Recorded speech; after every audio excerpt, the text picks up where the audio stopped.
What's good, y'all? Icon here, going over NXT TakeOver 35 matches on the card, one pre-show match. A lot of stuff going on. You know, we got NXT, tonight. We got DC fandom going on. My Trailblazers are playing the Lakers. So let's get right into it and talk about this NXT TakeOver pay-per-view. So on the pre-show match was a triple threat tag team match to determine the new *1 contenders for the NXT Tag Team Championships, I believe currently held by Imperium. The participants were Breezango, Phantasma's crew, and Lorcan and Birch. And Lorcan and Birch basically never win anything ever. They're kind of like the horsewomen, like Duke and Shafir, because like Duke and Shafir never win. Lorcan and Birch never win. So we already knew how this was gonna go. But surprisingly, Breezango ended up picking up the victory. So now it looks like they're going to be in a program going up against Imperium, unless the Undisputed Era have something to say about that first. It's a little shocking that Breezango picked up the win, because I thought they were kind of in a feud with Phantasma's crew, because, they jumped them, and they kidnapped Fandango or whatever, but maybe they'll screw up the title match, and that's how, we'll move on from that. But like I said, it's nice to see Breezango get, an actual meaningful win, and we'll see if that leads to championship gold for them going forward. So the first match on the show was the one-on-one match between Timothy Thatcher and Finn Balor.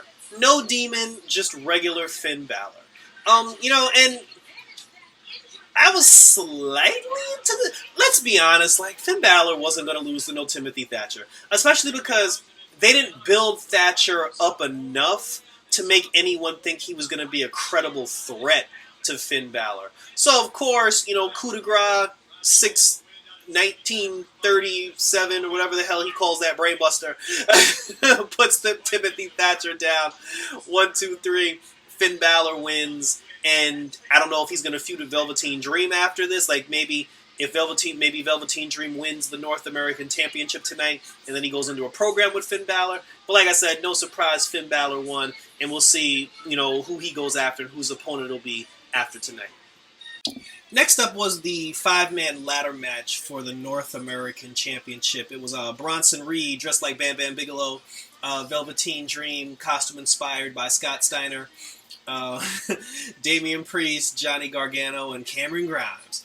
The match it had quite a few high spots. There was one spot where Velveteen Dream got knocked off the ladder, and then he bounced off the top rope and basically flew into the audience and went crashing through the table. Candice LeRae got involved, so there was no surprise there. She jumped on Bronson Reed's back, and then Bronson Reed, with Candice on his back, did a splash on top of Johnny and almost killed his ass. So that was, that was pretty interesting. And then, Cameron Grimes with the foot, doing his foot stomp thing, and I thought he was going to win. There was even one point where Velveteen Dream, he climbed the top rope, he did his signature, dream pose with his arms out, and then he hit the belt, and then he realized, he was like, oh shit, the belt's literally standing right behind me. But in the end, it came down to Johnny and Damian Priest. They were the final two. They fought over the belt. Damian Priest was able to knock him off the ladder, and Damian Priest is your new North American champion. And I'm happy about that, because it's nice to see some new blood, some fresh blood. And maybe this is now going to be a program between Priest and Johnny, which I'm totally fine with as well. But I thought Velveteen Dream was going to win, but I'm not mad at Damian Priest. Like I said, it's always nice to see good blood, and I want to see what he does with this opportunity now that he's a champion.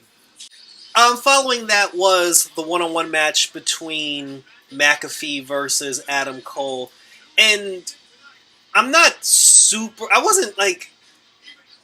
didn't care that much. I cared to watch it, but I wasn't excited for it.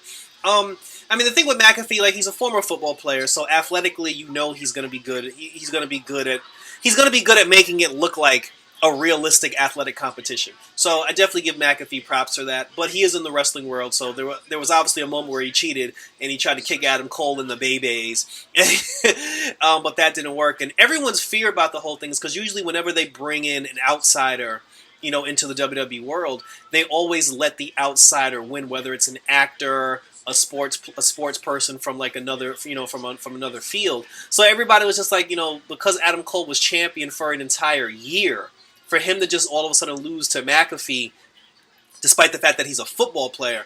People weren't really happy about that because the perception was, again, because McAfee's the outsider, they're going to let the outsider win.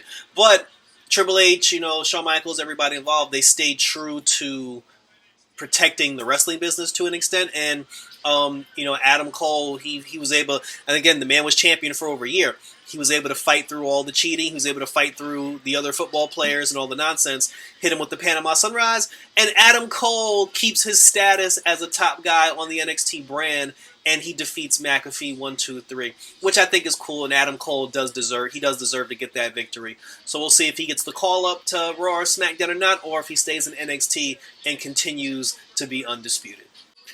So next followed the NXT Women's Heavyweight Championship match, Io Shirai versus Dakota Kai with Raquel Gonzalez at ringside. And I was 50-50 on this one because, Io Shirai just won the title, not that long ago, and actually I think this is like her second title defense at a TakeOver. So I didn't think they'd take the belt off her that quickly, but at the same time, they were putting Dakota in a situation that made you think that she was actually going to win. And she almost did. Like the referee got knocked down at one point. Raquel Gonzalez cheated, gave her the power slam, almost put her through the ring. But Io was able to kick out, and in the end, she hit the moonsault off the top rope and got the 1, 2, 3 victory. After the match was over, Raquel Gonzalez was hating. She hit Io from behind, which brought out Rhea Ripley. And as soon as Rhea Ripley's theme music hit, I immediately was like, wasn't she supposed to wrestle Mercedes Martinez? And I guess they decided not to do that. So instead, Rhea Ripley ended up having a stare down with Raquel Gonzalez. And I'm not gonna lie, I agree with the commentators. I want to see that match. I want when it comes to that match, I want to see all that smoke with Rhea Ripley versus Raquel Gonzalez. But but that's it. I thought Rhea Ripley was gonna also challenge Io for the title because she said she still got unfinished business, but that didn't happen. But Io Shirai won, so she needs a new opponent. Rhea Ripley is going back and forth between Mercedes Martinez, and she just started this new beef, and we'll see where things go with Ripley. But I think ultimately the end game for the whole women's championship is going to be Io Shirai versus Rhea Ripley, and I'll be very interested when that match happens and to see who comes out on top in the end. And the last match of the night, I am shocked. I am literally shocked. Keith Lee he's been champion for about 2 months, maybe 3, not close to 3, like 2 and some change, and there's really nothing to say. Keith Lee lost to Karrion Kross. Kross worked on the arm. He wore him out, worked on the shoulder. Keith Lee, he used his strength to overpower him. He fought him off, as best he could, but in the end, Karrion Kross hit that side suplex, that Saito suplex. He hit it off the second rope, and I guess when a guy like Keith Lee takes that kind of impact, especially how he's been worked on throughout the entire match, there's no getting up from it. But I'm honestly, legitimately shocked that they took the belt off of him this soon, But then again, maybe I'm not so surprised. But we'll see. Are they building towards Karrion Kross and Finn Balor eventually? Does Keith Lee get it back in the rematch? Because, if Keith Lee gets his rematch on regular NXT, then obviously they're done with him as champion. And if that's the case, they need to call him up to the main roster immediately because you can't have him go through what he just went through with winning the title, becoming a double champion, getting all those accolades, and then losing to Karrion Kross and going right back down to the bottom of the totem pole. So if he doesn't win the rematch, if he doesn't win the rematch, I would assume he's going to Raw or SmackDown. But I guess congratulations to Karrion Kross. He didn't cheat. He beat him straight up, and we'll see where this is going, where this head's going forward, and see what happens when Keith Lee gets his rematch. So that was it. That was my review for NXT TakeOver 30. 2 title changes, both North American and NXT Heavyweight Championship changed hands and moved on to new owners.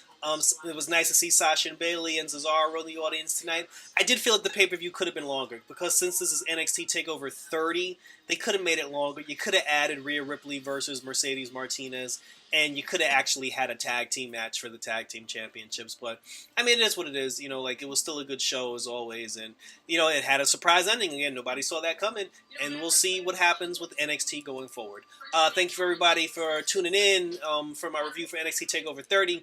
Check out my DC Fandom reviews that I have. I covered the entire DC fandom, and I'll be putting those videos out, hopefully tomorrow and, tomorrow and Monday.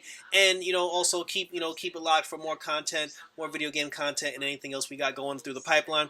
Watch my movie trailer, my Shadow Warriors movie trailer that's on my YouTube channel right now, because the numbers for that are looking pretty good and they're still climbing. So thank you once again, and for the Icon signing off. Until next time, for wrestling, we're doing SummerSlam tomorrow. I'll see you then, and I'm out this bitch.